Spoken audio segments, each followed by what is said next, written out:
right, it's Hard Talk Radio. I'm your host, MrDeadman.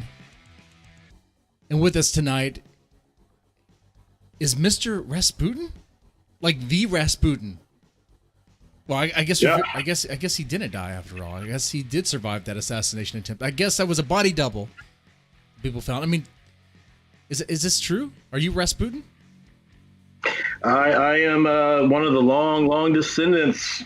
Great grandpa did not die that night. All conspiracy theory. All conspiracy theory. I thought so. Put together by the elites, by the ruling class.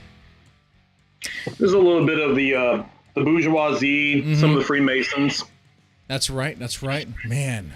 So let me ask you: does the holy magic, does it run through your veins? It's either that or alcohol. I'm not real sure what it is, but it's one of the two. That's pretty good. Yeah, works either way. I like it. Yeah. Okay, and Renfield. Your first name is Renfield. This is. Hold on. Are you the attorney for Dracula too? That would be yes. Mm-hmm. I was Dracula's henchman. Flies, spiders, all sorts of things. They denied me a cat, but you know. A cat? I wanted a cat. I wanted just a little cat. I was in solitary, and they wanted a cat, and they denied that to me. But you know, they came back and they found me eating flies and spiders, and all of a sudden, everybody freaks out.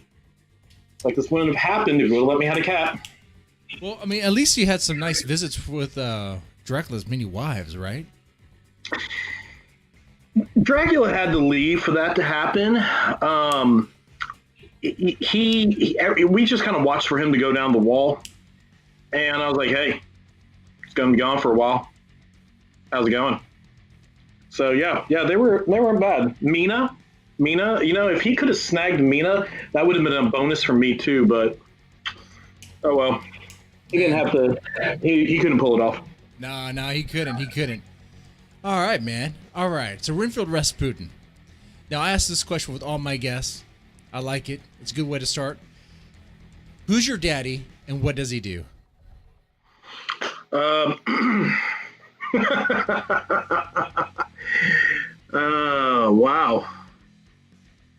I'm sorry.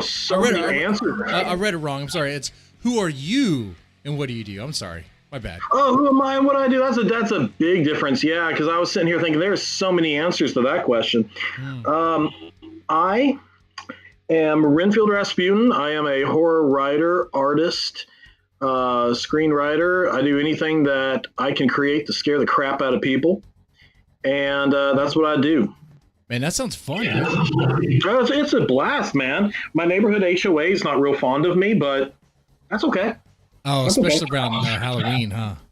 I have a huge Halloween display every year, and to give you an example, not this year, but the year before, I had over 400 visitors just to my house.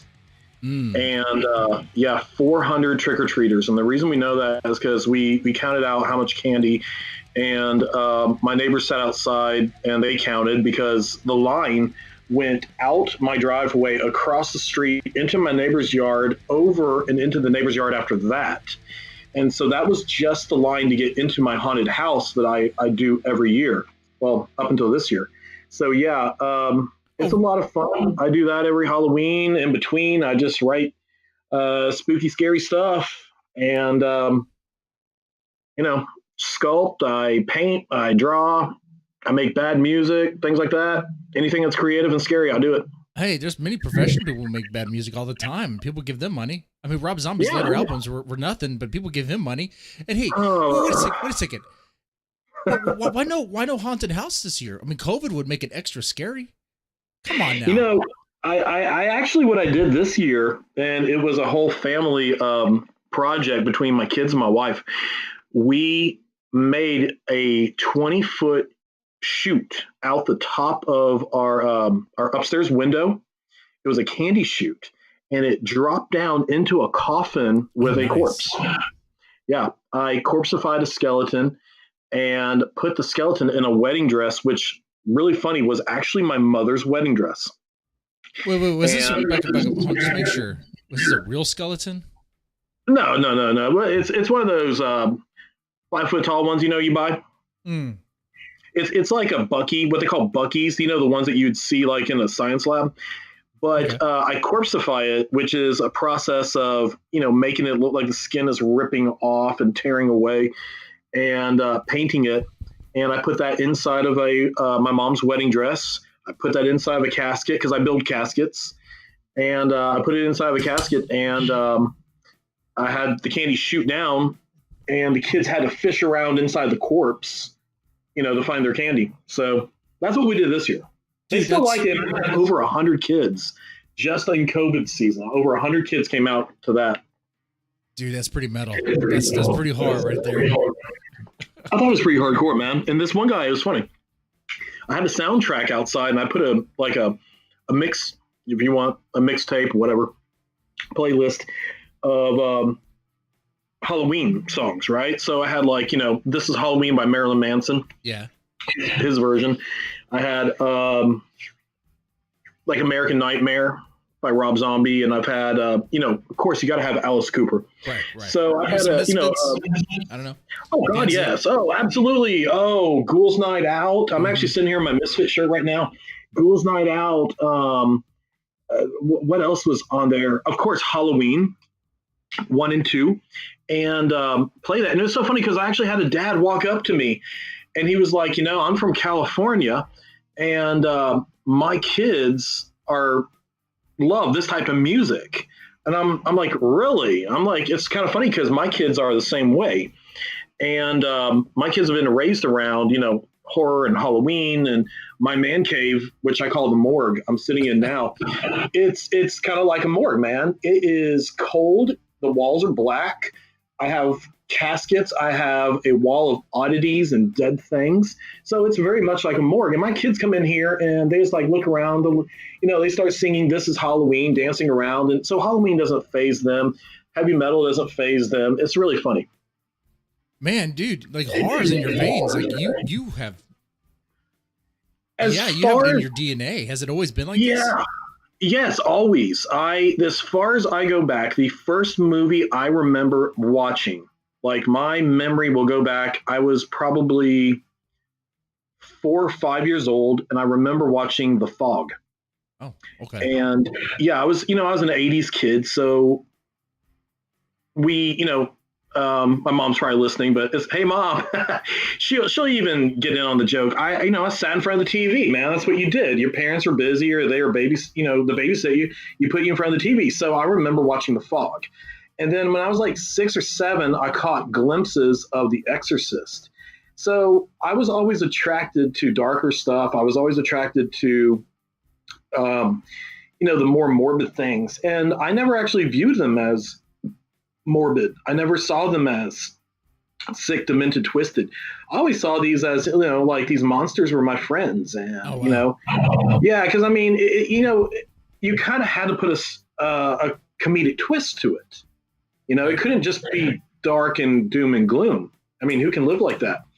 You had to put a comedic twist on it. And I remember watching Alice Cooper on The Muppet Show. And, Sam, the eagle walks up to him and he's like, Mr. Cooper, you are a sick, nasty, demented, terrible, disgusting person. And Alice looks at him and goes, thank you. And, that's the way I felt also, and while my friends were all scared to go in haunted houses when we were little kids, I was like, okay, no problem. And that's the way my kids are now. So it's kind of cool. I'm probably raising 2 little 10-year-old twin scream queens, but it's cool, man. They're into it too. And just like the other night, I was turning on some music, and I turned to one of my daughters. And I said, well, what do you want to hear? She thought for a minute, looked up at me, and I kind of thought she'd say something like, The Princess and the Frog, or she'd say something like Frozen. And she goes, Alice Cooper, Poison. I'm like, yes. You are my daughter. That's good. That's good. That's parenting done right. And one thing I need to do, I forgot to do this. I'm horrible at doing this. I'm a horrible grifter. I'm horrible at selling my own books here. Hold on. Segue, guys, real fast.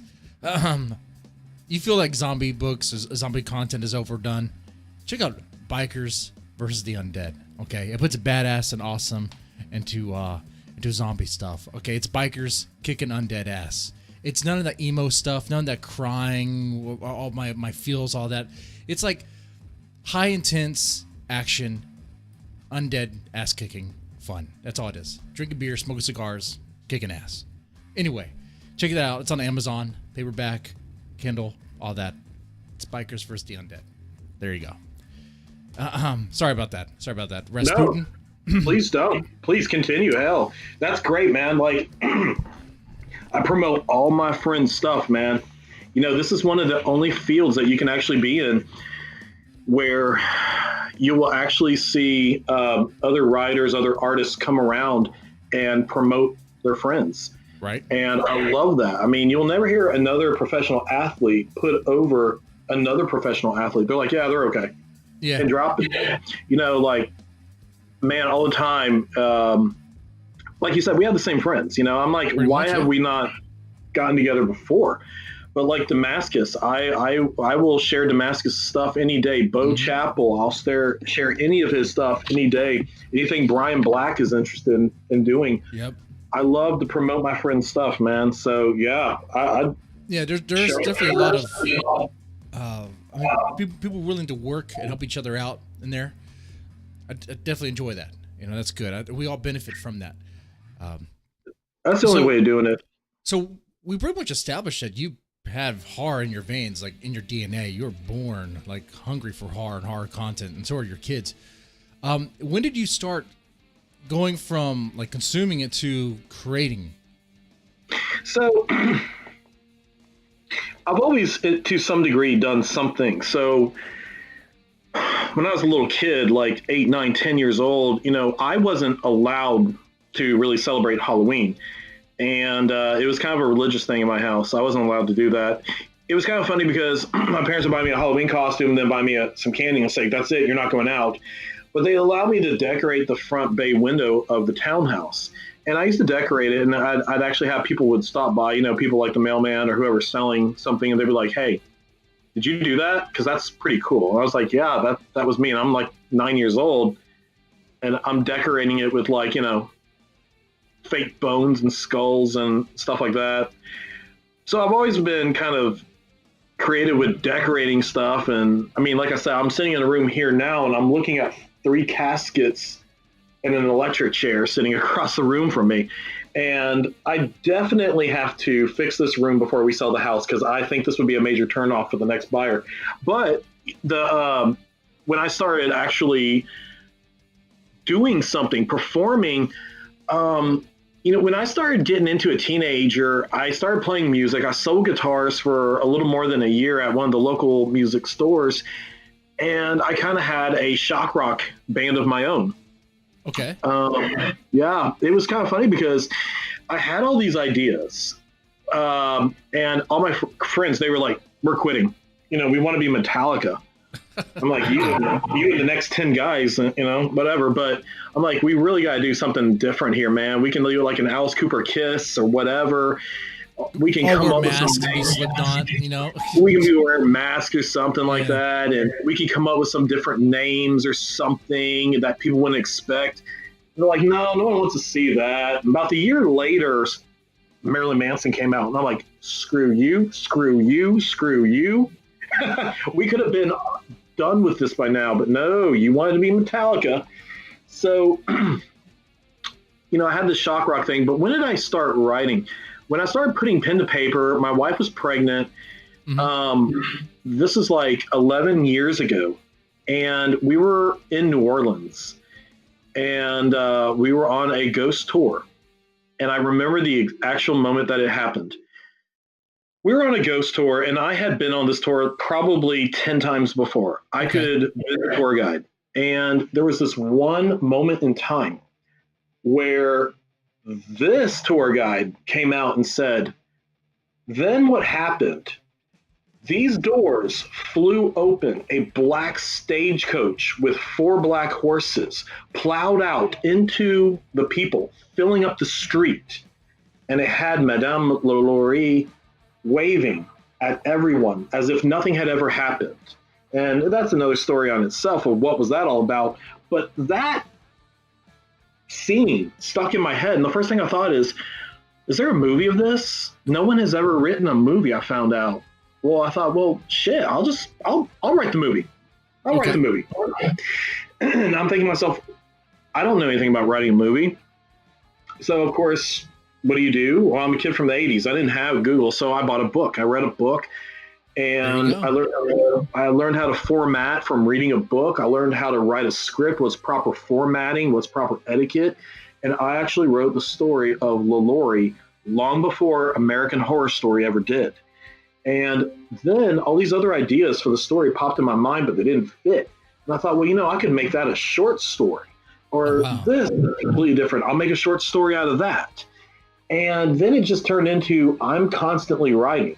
And that was like my downside. I kind of gave up on music. And I just started, pulling up a Word and typing. And here I am 10, 11 years later. And I've got about 4 feature films typed up, written up, ready to sell. One's in production. And I've got 3 stories on Amazon and about 11 more sitting in my back pocket, just waiting for me to pull the trigger on. Well, okay. And we're definitely going to get into all of that right here. So I like that you had this passion, you had this idea, and instead of sitting on it and being stuck in that, I wish I could do that or I want to do that phase, you got a book to help you out with it and you started doing it, That's right. So, the Screenwriter's Bible. I think I might have a copy of that. I'm not sure. No, I can get you a copy, man. This is like it is everything it says it is. This is the Screenwriter's Bible. I don't know what it's into now, but probably like the 20-something edition. Oh, wow. And it is the proper formatting. Now, of course, today you can buy like Final Draft and you can buy software and it does it for you. Right. And I remember when I did LaLaurie, I wrote LaLaurie and I had no software but Word. And it was a pain. It was such a pain in the ass to have to format, shift, space, start, all caps. And today it's just like you push a button and it says, what is this, character? Okay, and it goes right to the spot that a character's name. Makes it easy. No, I had to actually do that. And I floored a couple people. I was doing a couple of podcasts and the hostess, she said, so where did you learn to screenwrite? And I said, I read a book. And she's like, what? She's like, what software do you use? I'm like, Word. And she's like, no, really? I'm like, yeah, no, really. And she was like, what's this called? And like any hardcore screenwriter out there, they should, if they're anybody worth their salt, they will have the Screenwriter's Bible. I thought she was confused with what Word was. That would have been funny. Oh, man. What's this program, Word? We had never heard of that before. Yeah, I never heard of that. It's one of those newfangled ones. Yeah. But yeah, Final Draft. I think the other one was like Celtics or something. I don't know. They're just so Yeah, that's actually, I've used Celtics. On Butcher's Bluff, actually. No.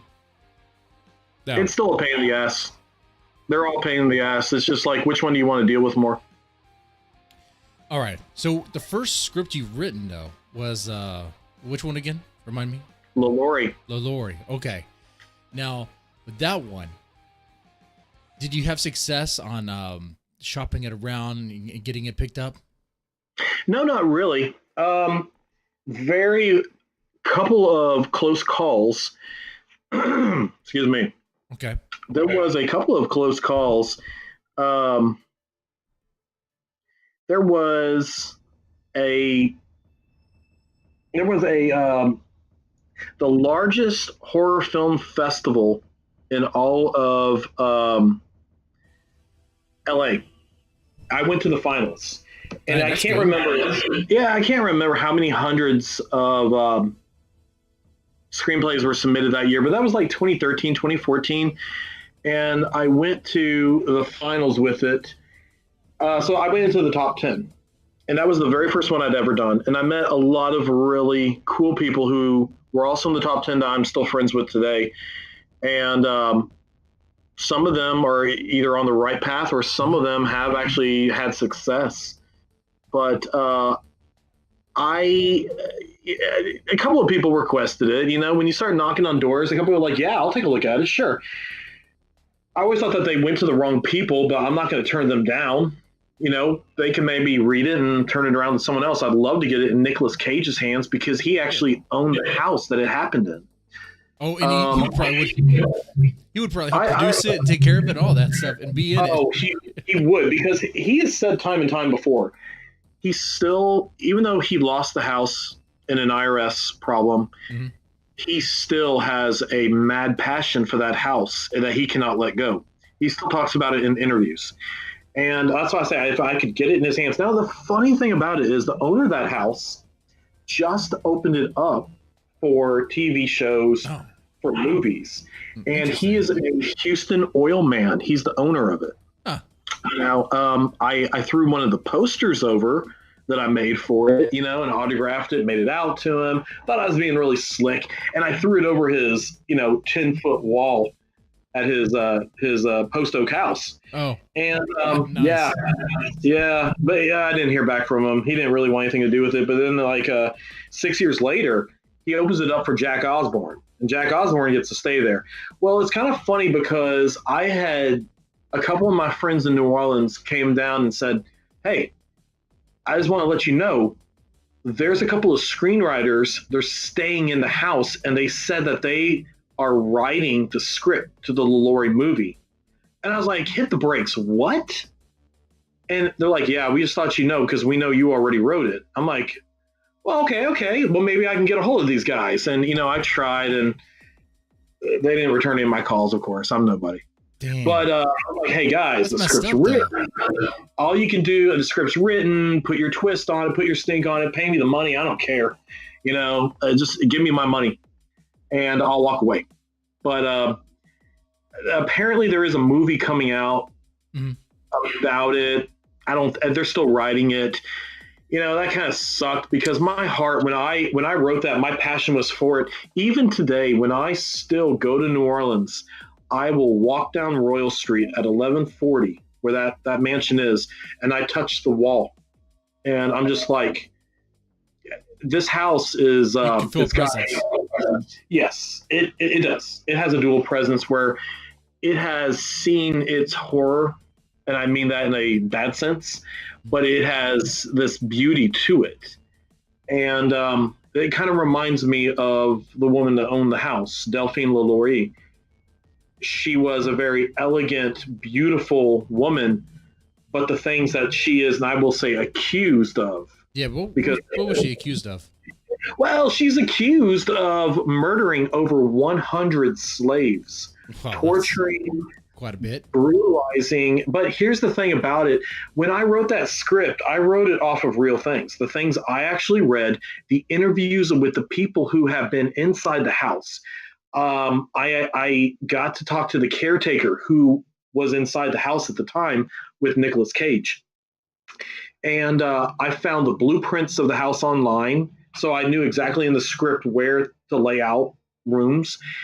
I read 6 books on what had happened. And what she allegedly did was, this was on her third husband. She built this house, and in 1834, April, I believe it was the 15th of 1834, there was a fire. And when the fire brigade showed up to put it out, there was manic going on inside. Her and her husband were like, just save the paintings, get us and the family out. Mm-hmm. What they found was a slave who was chained to the kitchen stove. And a lot of people, this is where it gets lost in translation. People think that the slave just said, oh, let me tell you what's going on upstairs in the attic. Let me tell you about what's going on. They got these people up here in chain. No. You got to remember, let's talk history. These slaves were Haitian. They didn't speak English. But this one slave who could say attic, upstairs attic.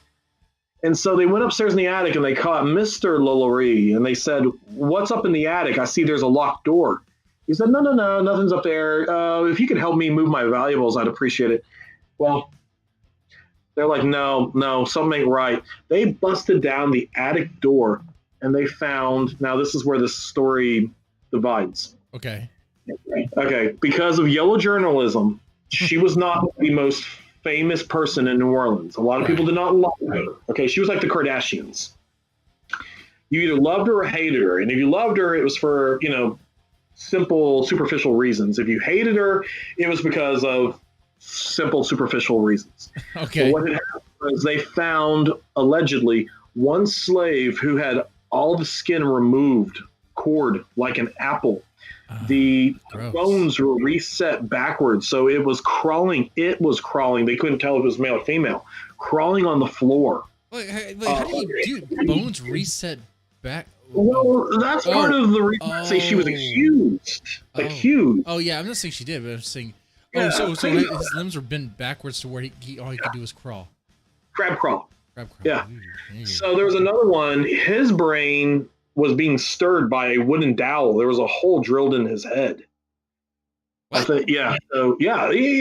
think they call that like a power drill, like electric drill, like some drill. Yeah, there was a hole in the head. They do say this did happen. The crab, they're kind of on the. Was that real or not? Sounds like a quake monster. I don't know. It sounds crazy. It sounds like something from like what was that movie called?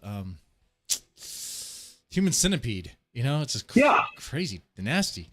No, that's the kind of stuff that they found. They said that there were 3 slaves chained to the wall, famished, and they had human feces in their mouth, and their mouth was sewn up. That the male had his genitalia cut off and was sewn onto the female, and the female's like breast, inside her or like over her vagina? Over the vagina.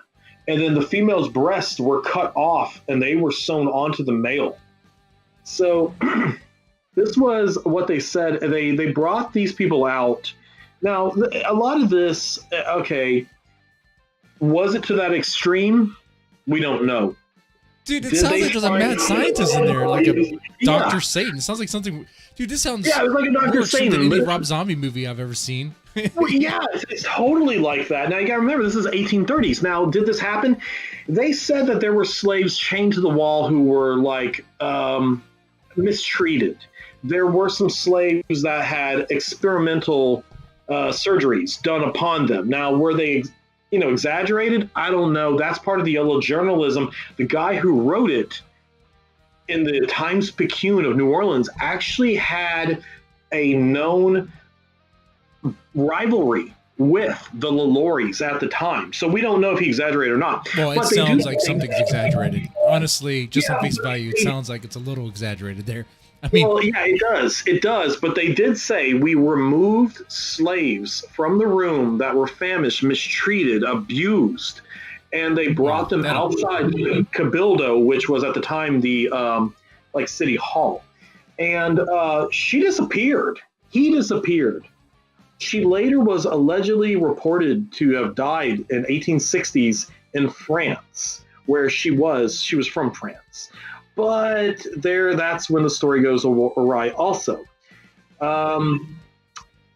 They said that she was in a hog hunt and she was killed by a hog. But also there were letters that they found where she had written her sons who were still in New Orleans. And but the funny thing was the address that the letters came from were New Orleans also. Now, where they think she died was because they found in 1910, the sexton of the cemetery found a placard that had said Madame Delphine Marie Lalaurie, and it gave the date of her birth and the date of her death. And so they said, oh, look, she's dead. And they buried her here overnight so that no one will know. And she's been dead for 50 years. Well, they found records where she was actually living down the street in the Garden District this whole time. Yeah. So we're not really sure she actually did die in France. So that's where it gets kind of sketchy. Yeah, they can't even keep track of records. They can't even do their jobs right. No, they can't. It's the government. What do you expect, man? So no, they can't. They can't do that. But here's where I say she's accused. Okay. Okay. This is where it gets a little interesting, and some people will sit there and go, "Come on." Her husband was actually a surgeon. Oh wow. Now, that makes it a little okay. There you go. 1830. Now, we got to think about Jack the Ripper. Jack the Ripper was in 1886, I believe. Now, what they thought about Jack was who would actually know what the kidneys were and be able to rip out kidneys and say, here's her kidney. And not many people in the 1880s knew, could open up a human body, pull out exactly what they're looking for and identify it. But this is the 1830s. What female do you know in the 1830s, because they were educated differently, was able to, keep somebody alive, surgically remove parts of their body, or maybe reset joints? So I don't know. Back that claim. Here's the other part that's kind of weird. There have been EVPs found in the house, and I've heard them. The EVPs send chills down my spine. Now, Mr. Deadman, I will be honest with you right now. There's not many things, as you can suspect, will make me have chills. Right. But I will tell you right now, the EVPs, the voices I have heard in the EVP, it was a woman with a French accent who has said, they've wronged me. They've got me wrong. No, maybe she's trying to manipulate you, though. Maybe she's trying to manipulate these other people. Because what if, I'm not saying she would know exactly what all those organs are or whatever, but if her husband's a surgeon, maybe they did some experimentation. I don't know. I have no idea. Well, they have a lot of reasons for her to, her father was killed in a slave revolt. But here's the interesting thing about it. She actually gave freedom to her slaves. After they served her for 1 year, she set her slaves free and gave them money. She was seen in public treating her slaves very politely. She was seen, her favorite one was named Bestian. And Bestian was not allowed to be taught. It was like Sebastian, but they called him Bestian. Okay. And no one was allowed to talk to Bestian but her. No one was allowed to look at Bestian but her. She was seen giving him her glass of wine to share. Well, that's good. Yeah. Nice. And you think of that, like, that's really sweet. But think about this in the 1830s. She was a French Creole immigrant with a Haitian slave who was only hers, not her husband's, only hers. Her husband was not allowed to talk to Bestian. Her husband was not allowed to look at Bestian. Her husband was not even allowed to ask Bestian a question. Wow. Because Bestian was only hers. He would only do her bidding. He would not do anything for their family, for her husband. And she treated him so well. There's records. I have copies of her setting her slaves free. But the question is like, so did she do it or not? Now, the only difference was they said they did find a 9-year-old named Lena. 9-year-old Lena was seen running from her with Delphine cracking a bullwhip. She was chasing Lena with a bullwhip. Lena fell off the second floor of the house and died in the courtyard. She was also buried in the courtyard. They later found her bones. Oh, okay. Wow. So yeah, there's conflicting stories here of one thing I definitely want to point out here is the amount of research you've done in this story, and this is a screenplay you've written. You've written the script, and one thing I want to go back to as well, because these other guys were living in the house, and they're working the screenplay. Do they know that you have the one that won? Like, what was it? It won. What place did it win in the contest? It finaled in the top 10. Final in the top 10. Okay. I mean, it's copywritten, and people know that you have written that script.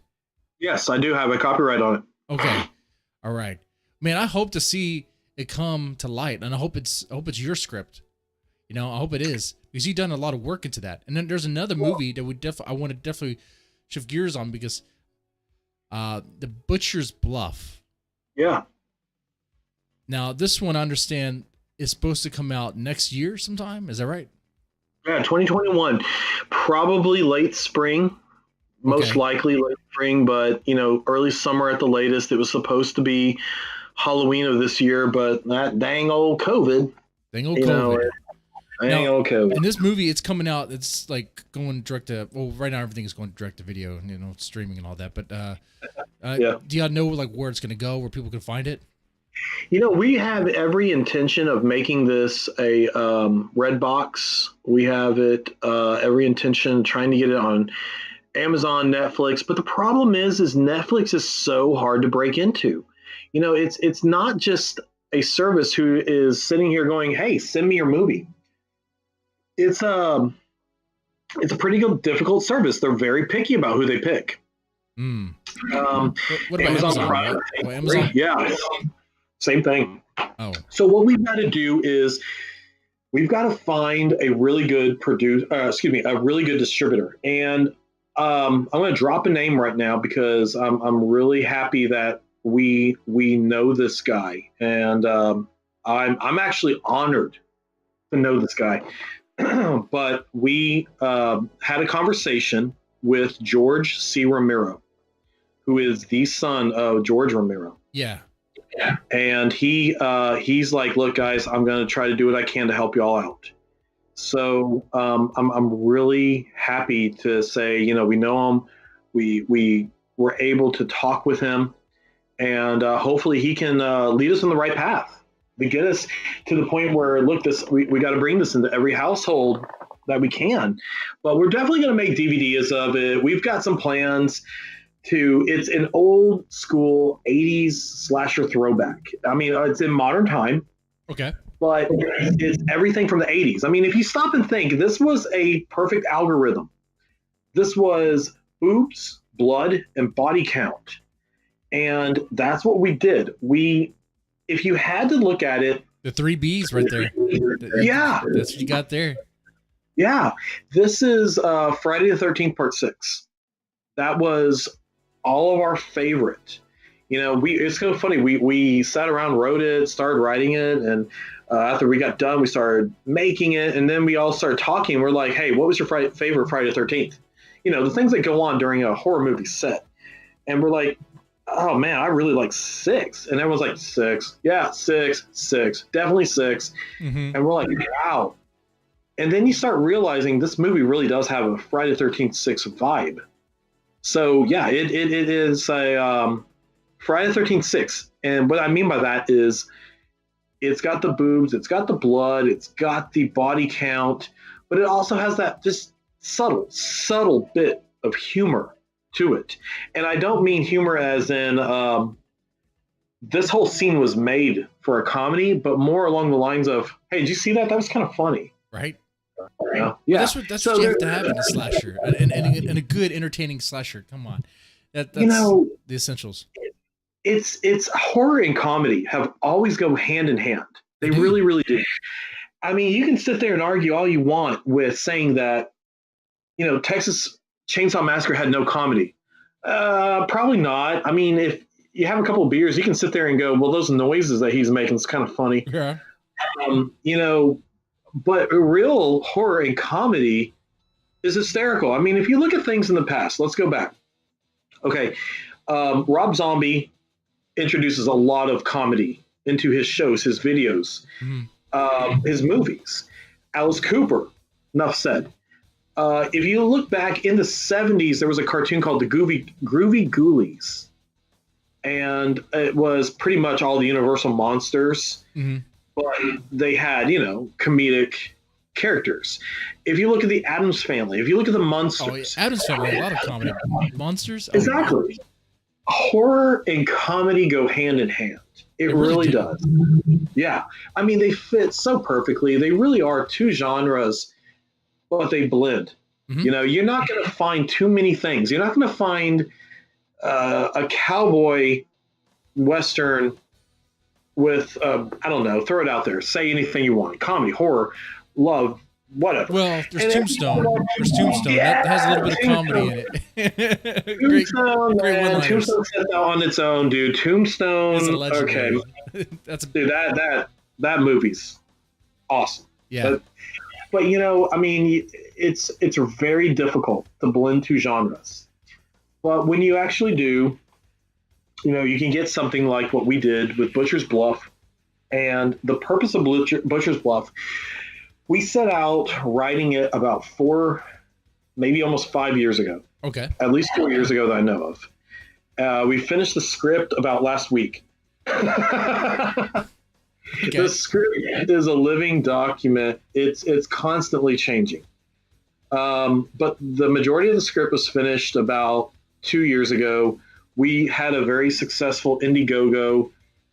I don't know. I think we came up with $38,000 or $39,000 on the original Indiegogo, and where that money went was, well, we had to put some good people in it. We had to attract people. We had to have good stars. So what we did was we got a lot of local actors who had done some local movies, and we put them in, but we blended it. And you got Miss Stevens in it, according to Internet Movie Database. We had Miss Brink Stevens, who is honestly one of the most beautiful humans ever. She is the sweetest person. If you ever get a chance to see her at a convention, please do it for yourself. Slumber Party Massacre, man. Slumber Party Massacre. We had Paul T. Taylor, who was Pinhead from Hellraiser Judgment. We had Tyler Shea Cohn from Texas Chainsaw Massacre 3.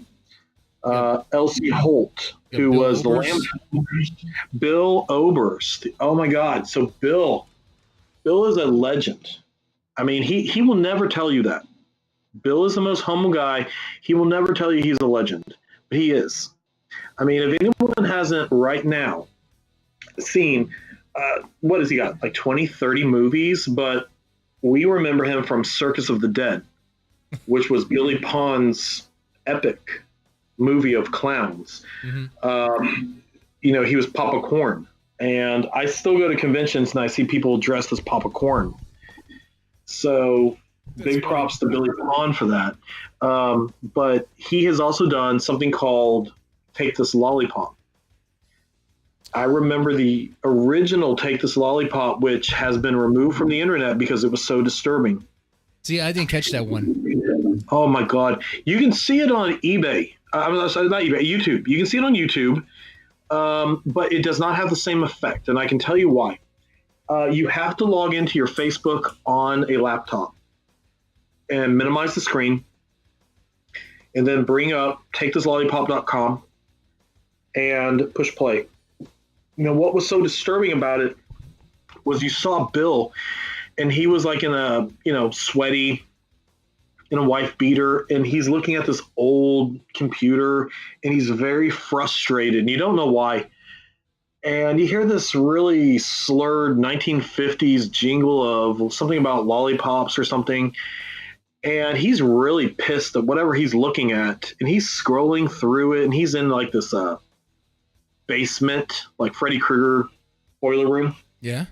And then you start seeing what he's looking at. And you realize it's your Facebook page. Yeah. And he's scrolling through it. And he's got pictures of you up to date or whatever you have recently posted. And he will go through. And the more he scrolls, the more pissed off he gets. And he starts scratching his nails and going under the wood of the table. He starts punching himself. It's very disturbing. And when I talked to him, he told me, he said, yeah, the director kept saying, okay, next time do it darker. Next time go darker. Next time go darker. And I'm like, man, dude, you nailed it. Because this character has some serious issues. Yeah. So then he does that quick, freak out where the head's like, spinning and blurred, shaking, and he's bashing himself. Then you see him, he's like in a daze, and he's driving. And he's in this old beat up truck, and he's driving. And you don't see what he's driving through, but you see on the side of the seat, there's a gun, a knife, a screwdriver, a crowbar. And then you see him pull up at a house, stop, and get out of the car. And realize it's your house. It's your house from your Facebook page. What? Yeah. I've not seen this. This sounds crazy. It sounds... Well, he just released part 2.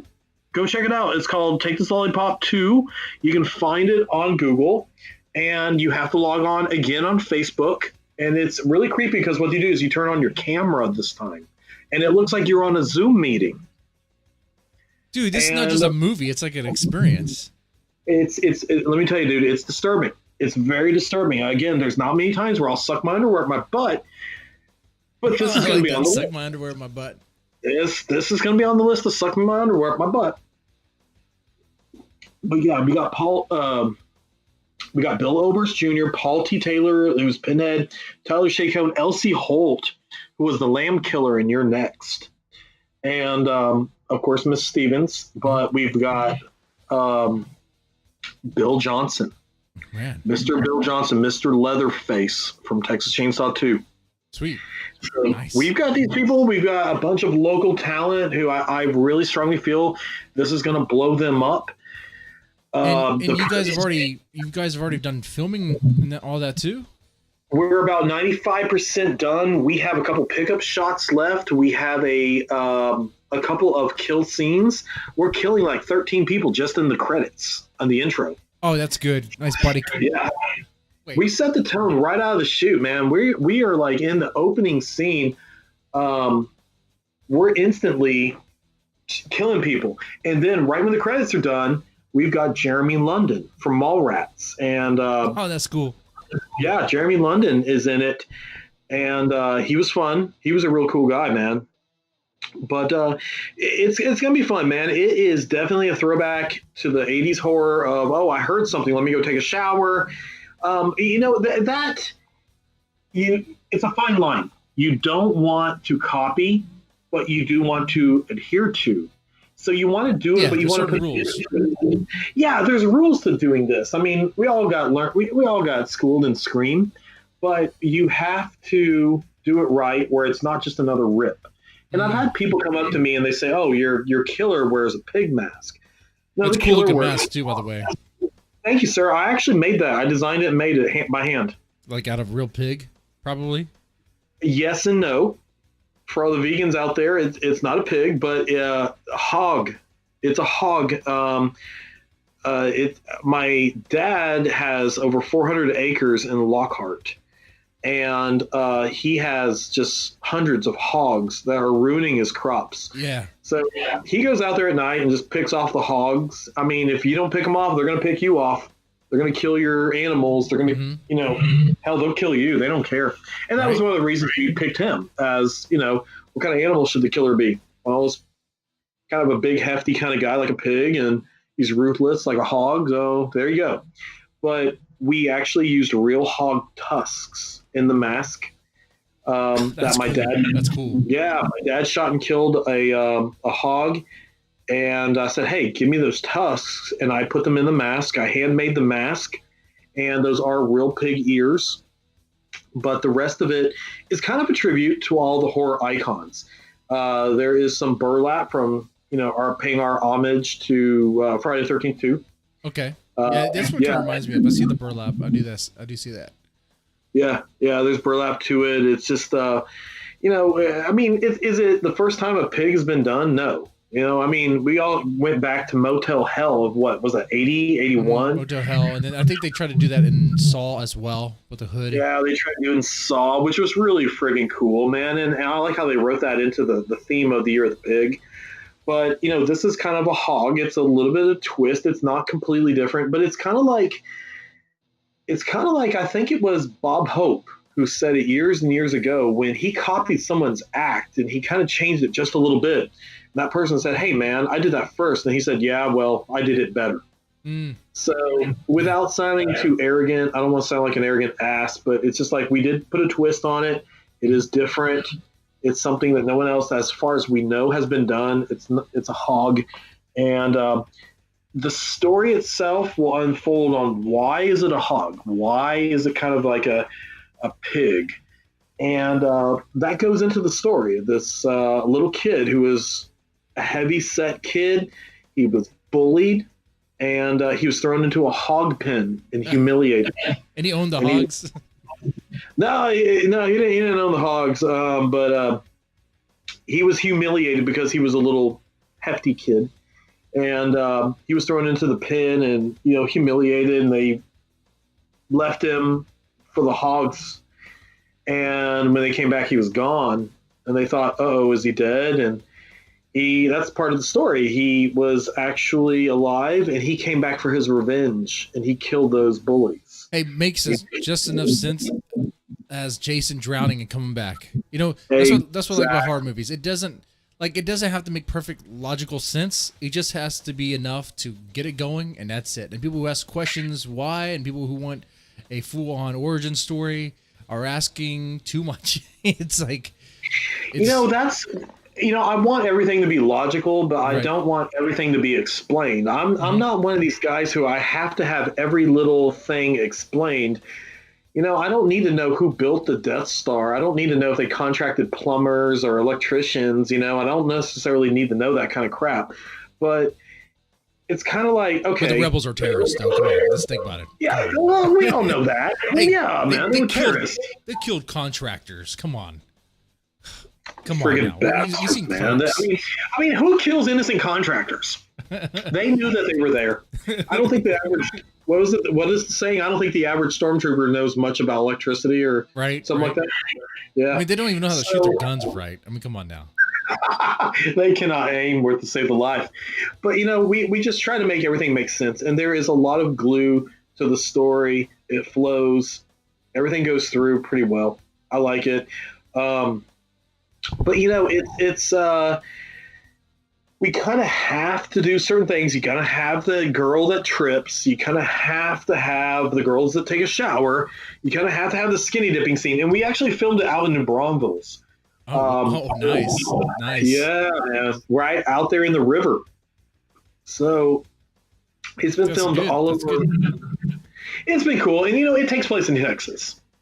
So we really wanted to represent Texas, which is a little bit different from me. I originally started off writing everything Texas, Texas, Texas. And then there was another writer out of San Antonio.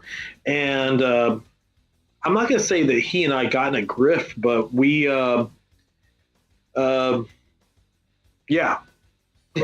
And he everything he did was Texas. And I said, well, what can I do to separate myself? So a lot of my writing ended up being Louisiana, which the problem was, you already had Anne Rice representing Louisiana. Yeah. But I decided to take a different spin from her and not do vampires of Louisiana and New Orleans. So I was like, okay, I'm going to do Louisiana, but I'm going to do a little bit something separate. But when I wrote Butcher's Bluff, I said, okay, I'm going to go back to Texas, and it's going to be another Texas story, but we're going to do it differently. There's homages. There's parts, as you can see, there's already people from Texas Chainsaw Massacre. There's people from Hellraiser. Mm-hmm. There is man, you got a great roster. You got a great set of actors there. Thank you. And it sounds like a really cool script. It sounds like a really great concept. I mean, the mask alone, that sells it for me. I mean, I'm looking at that. Yeah. That's what's on the screen right now is that mask. I think that sells it right there. I want to see this next year and review it definitely. Man, one thing I definitely want to talk to, because you got a lot going on, is I understand that you might be you worked with the with the lead singer of Cradle of Filth, or the former lead singer of Cradle of Filth. I mean, close. It's not Danny. Danny's the lead singer. Okay. I'm working with Paul Allender. Yeah. Paul Allender is the main guitar player of Cradle of Filth. Well, it was. Awesome. Nice. That is my new project. He has left Cradle after 7 albums. And that time that they really were really popular, the Hot Topic popular. Oh, yeah.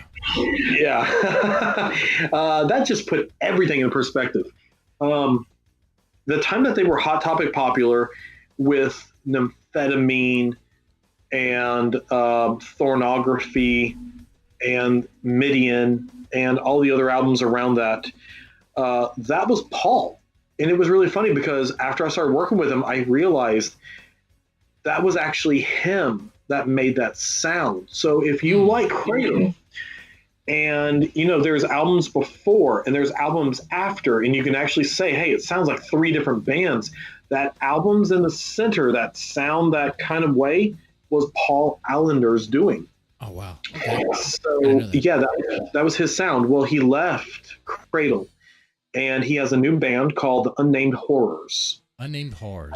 Okay. The Unnamed Horrors. And you're working with him with that, right? I am working with him. It was really cool. I did what we call Renfield's Morgue tours. And a lot of times I go out all over Texas, and and I stop, or even Louisiana, and I stop and I say, hey, this place is haunted. Let me tell you the quick history of this place. Well, a lot of people are writing in, hey, we heard about the Morgue, which is my man cave. And I'm like, yeah, man, I got some wild stuff in the Morgue, man. And by the way, Mr. Deadman, you are more than welcome to please come over to the Morgue. Dude, yeah, I need to check out the Morgue, man. I need to check out the Morgue. As a guy named Mr. Deadman, I might need to get some ideas about this Morgue and decorate the tiger behind me. Might need some like dead decoration, maybe some skulls and bones and stuff. I can hook you up with that. Yeah. It's so funny because I've always been called the grave robber, and that was just kind of my thing.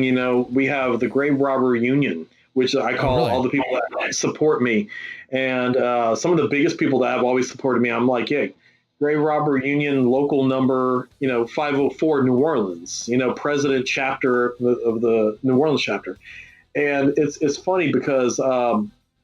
A lot of the times I put out here, the grave robber meets the dead man on my post. But man, you're more than welcome, especially since I know that we're not far away from each other. Far. It's kind of cool. That's cool. It is awesome. And I look back at this and I'm like, I'm really ashamed of myself. I really am. That happens, man. For as many years that we've had mutual friends, we have not done this sooner, but you are more than welcome. Please, the dead man needs to come to the Morgue and hang out. I've got some single barrel select Four Roses over here. Okay. I've got some imported, if you will, imported from New Orleans beer. Man, you've got to come to this place and hang out, dude. Dude, I'll check it out. I'll check out the Morgue. Yeah. But anyway, coming back, that's how it happened. I had a friend who, said, hey, you need to do a morgue tour of your own morgue. And so I did a video of all the wild stuff in my man cave of oddities, dead stuff, autographs from, Johnny Cash to Glenn Danzig. Mm-hmm. And I walked all around it, showing everybody, hey, this is where I go for inspiration and such. Well, a friend of mine shared the video, and Paul Allender got it in his hands, and he liked it, and he wrote me, and he said, hey, I've got a new band.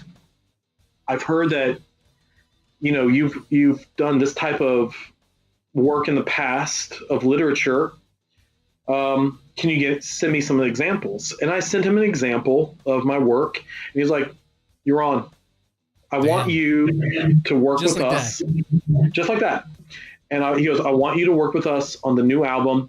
And I'm unfortunately, the boss, he wants this to be a big surprise.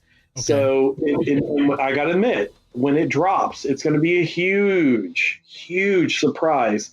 The theme of the band, what I have done with them, what they are planning to do, if COVID ever stops the tour, Paul and I talked last week, and we have so many things in mind to do with this band. If you're a fan of metal, if you're a fan of Cradle, if you're a fan of horror, you're going to love this. You're going to eat this up because there's so many levels. It is not just another album. There's going to be things that go along with it, and he asked me to work with him on it. It's going to have like the same sound as with like death metal. I have actually been privy to listen to a lot of the demos. He sends them to me, and he's like, "What do you think of this?" And I can say it sounds like Cradle of Filth, but you know how Danny has that screeching vocal. Yeah. The new vocalist is different. There will be choirs. There will be orchestra. There will be. So it's like Demi Borgir, kind of. Kind of. If you go back, the way I can kind of think, it's a cross between Demi Borgir and Thornography. If you listen to Cradle of Filth Thornography, okay, I would think, I was like, this is Thornography Part 2. Oh, that's cool. All right. Yes, absolutely. And I'm just like, every day I think I am actually a part of this. One time I remember thinking this band is the coolest band, and, you know, having, like, when I was in my 20s, you know, you were stupid and had, like, you know, your house or apartment decorated and stupid shit. And I had, Cradle of Filth pictures. And I'm like, these guys are cool as hell. And I had pictures of them on my wall. And now here I am working with Paul Allender of them. And like I said, Paul has done a couple of bands in between Cradle and now. But this one is, I think, this is going to be a ticking time bomb. It's due out early next year. And the album will come out, but look for the Unnamed Horrors.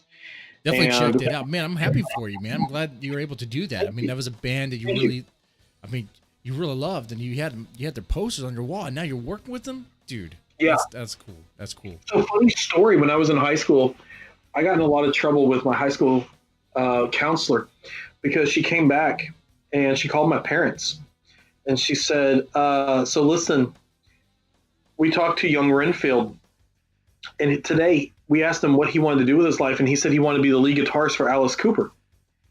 And my parents were like, "Yeah, we know." And they're like, "Does that bother you?" They're like, "Yeah, kind of." But no, we know he is actually serious. He wasn't screwing with you. He actually does. And yeah, at the time, that's what I wanted to do. It really was. Funny side story of that. When I was out playing with bands in high school, we played with a band called the She Demons. The She Demons. The She Demons. And if you have been in this town long enough, you will remember heavy metal clubs in Houston. There was actually a Houston scene where King's X, Galactic Cowboys came out of this scene. Yeah, Dead Horse. Okay. Yeah, we all wanted to be Dead Horse. I snuck into a lot of Dead Horse's shows. And the funny thing was it was down at the Vatican on Washington, which is no longer around, and the Abyss, which is no longer around on Washington. And we would play Fitzgerald's and Zelda's, which was the basement. And we played with the She Demons. And there was a guy named Matt Montgomery. And Matt Montgomery, and we got to know each other. He didn't live too far from me, and he went to the next high school over. But every time it seemed like they were on with us, one for the other. And of course, my parents, were like, "Well, you got to pick a real job." Okay, that sucks. And Matt's parents were like, "Well, do what the hell you want to do." Matt moved to New Orleans. The next thing I know, he's playing for Wednesday 13, which was one of my favorite bands at the time. And then he went on to work with Alice Cooper on Along Came a Spider, and he is currently Piggy, the bass player for. Sorry. Yeah. I'm listening. I was pulling up some Dead Horse. Dead Horse. Oh my God, I love Dead Horse. Yes, Piggy is Matt Montgomery. He is now the bass player for Rob Zombie. Oh, cool. Hey, look at that. Yeah. So much for not giving up on your dreams. Right. Thanks a lot, Mom. Definitely do not give up. Look, example of that. Okay. Now I do try to keep these shows about an hour. I'll go a little bit over time to ask you, what's your favorite horror movie and why? Oh, probably across. It's probably a toss-up. It's probably either Texas Chainsaw Massacre because it was just so brutal, and I mean, there's one drop of blood, and it was actually real, and the whole slasher movie was only one drop of blood. Either Texas Chainsaw Massacre because it was so ahead of its time, or The Exorcist because I've seen it 165,000 times, and it keeps getting funnier every time I see it. Now that is a good example of comedy and horror right there. yeah, perfect example. No, actually, that movie still terrifies me. The Exorcist still scares me today, and I kind of have to psych myself up to see it because, like I said, I was raised in a very religious family, and that movie still scares me. So either Texas Chainsaw or The Exorcist. Oh man, those are pretty good examples. I like them. Yeah, Texas Chainsaw. It's amazing how terrifying it was and how it got banned in Europe. They made it where you couldn't watch it. They put restrictions on it, and it's it's about what happens when a bunch of UT Texas film students did not want to get summer jobs. Right? Yeah. Man, all right, and man, The Exorcist. Good movie, classic movie. Did you hear that they're going to remake that? They're going to remake The Exorcist. I'm glad I'm drinking right now. Yeah, yeah. It's like, Come on, what are you gonna? Okay, listen, I'm not opposed to remakes. Okay, I like Rob Zombie. I actually like Halloween. I'll go out on a limb and say it.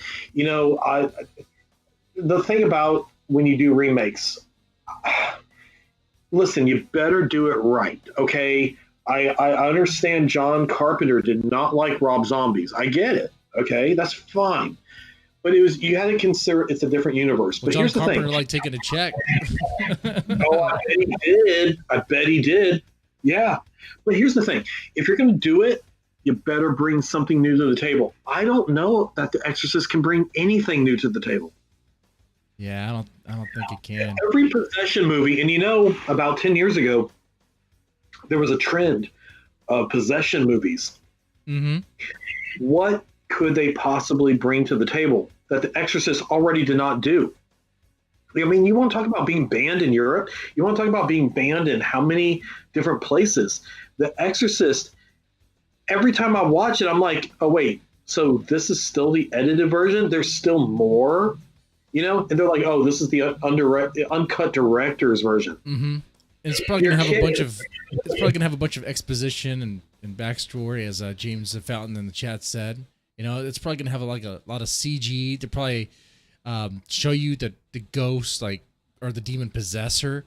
So there's not going to be any mystery to it. You know, it's just going to be over. It's going to be over the top in ways that's kind of ridiculous. You know, it's going to look nice. The cinematography is going to be great, I'm sure, but it's going to just be a nice gloss of paint on a soulless project.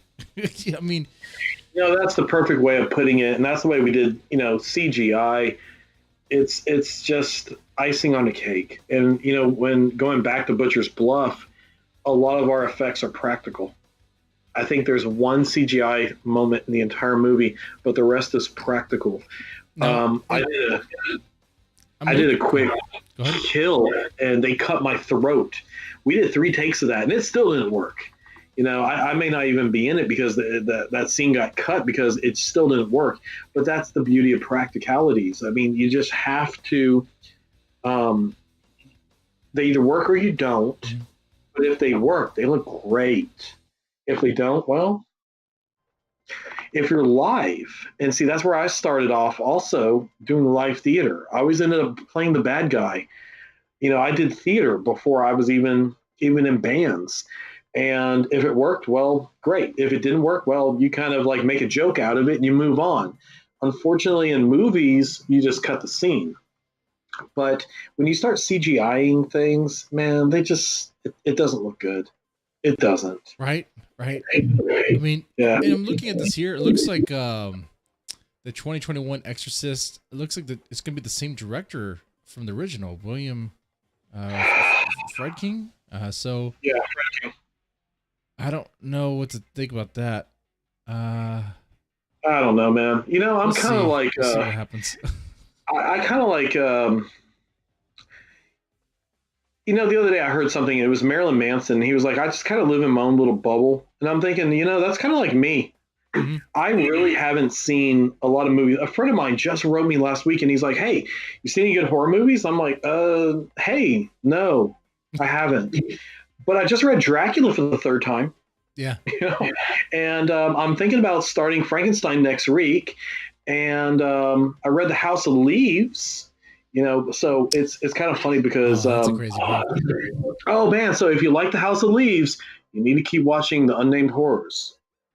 That's about all I can say about that because a lot of my work with Unnamed Horrors had to do with the thing I can't talk about, the theme of the band, but I was highly, highly, highly influenced by The House of Leaves when I was working on it. And a lot of that will come out with the Unnamed Horrors. Okay, I'm curious. I'll be following that. Excellent. But yeah, I'm not real crazy about these remakes, especially when they say they're going to remake The Exorcist. And, you know, right. For the longest time, when they said The Candyman, I was like, man, don't remake The Candyman. That was just too perfect. And I'm like, well. Right. Well, You get the right people, we'll see. well, Mr. Rasputin, it's been great talking to you, man. I'm glad we finally got to do this. I know we found out we live close. Like, we could have done this kind of, I guess, in person, maybe. Kind of. I don't even have that setup. I don't have the setup for that, but, you know, that would have been cool. But yeah, had a good conversation about your movie, The Butcher Bluff. Talked about how you started and your love for horror, and man, you got horror in your veins, like in your DNA. So you're definitely the real deal. Like your movie coming out next year, it should be legit. I expect it to be legit. I'm having high hopes for it. Okay. I appreciate that, man. Thank you so much. I really appreciate you having me on, man. It's really cool.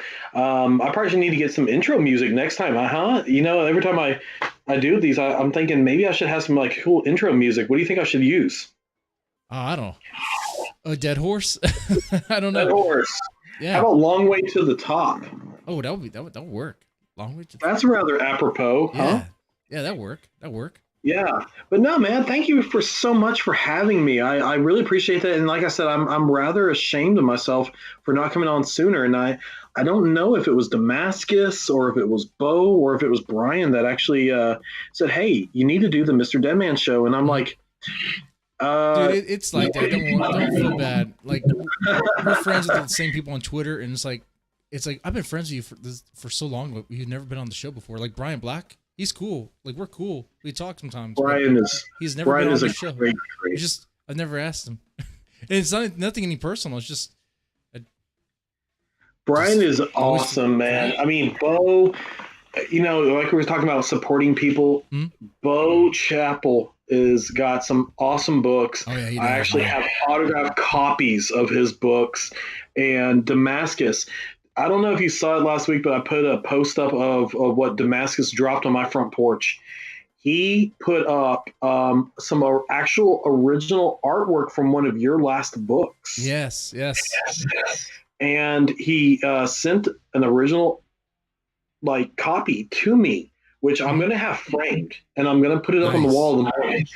And I feel totally, dude, I'm okay. I'm getting off of here, and I'm starting to get on Amazon tonight, and I'm just going to order all your stuff because I look back and I'm like, you know, I've always heard this stuff about MrDeadman published this, MrDeadman published that, MrDeadman published this, and I'm like going, wow, I'm floored. This is awesome. So, you know, I really need to play catch up. Like I said, I live in a bubble, so please don't think I'm just ignoring people. I just kind of like live in my own little bubble in here, and I'm happy here. People know me. So, hey man, I totally get it. We get busy. We get caught up in personal stuff. We even get caught up in life. My biggest problem sometimes it happens with the publishing stuff. I get so busy with personal things and with work, with family, and sometimes these streams take a bit. It's like I forget. Sometimes I literally sometimes forget the titles of my own books. Dude, that's how bad it gets. Dude, I do that also. I forget titles of my books. I forget titles of my characters. I'm just really glad you didn't ask me the name of any of my characters in Butcher's Bluff. You know, so yeah, I completely understand. Mm-hmm. All right, man. All right, Mr. Rasputin. I like the name. Thank you so much for coming on the show. Ladies and gentlemen, who made it this far, press the like button, share, subscribe. It definitely helps the channel. And you guys take it easy.